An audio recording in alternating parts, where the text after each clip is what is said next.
Welcome to the Slop Farm. Enjoy the video. You start by verifying compatibility and removing variable factors. Check iOS version and the car's CarPlay support, then plug an Apple-certified Lightning cable directly into a known working USB port. Once done, enable Siri and CarPlay in iPhone settings and allow CarPlay while locked so the system can connect.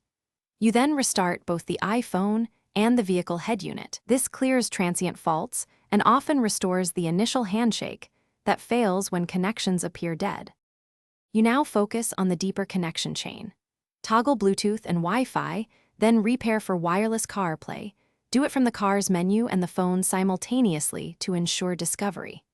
Make sure iOS and the car's infotainment firmware are up to date, because protocol fixes often arrive in updates.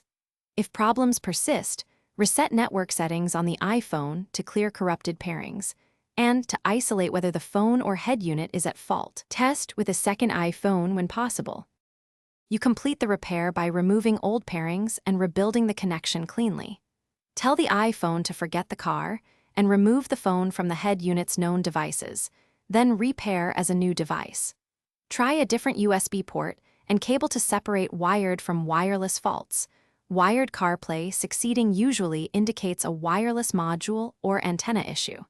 If nothing changes, inspect screen time or CarPlay restrictions and bring detailed notes of symptoms and steps taken to a dealer or tech.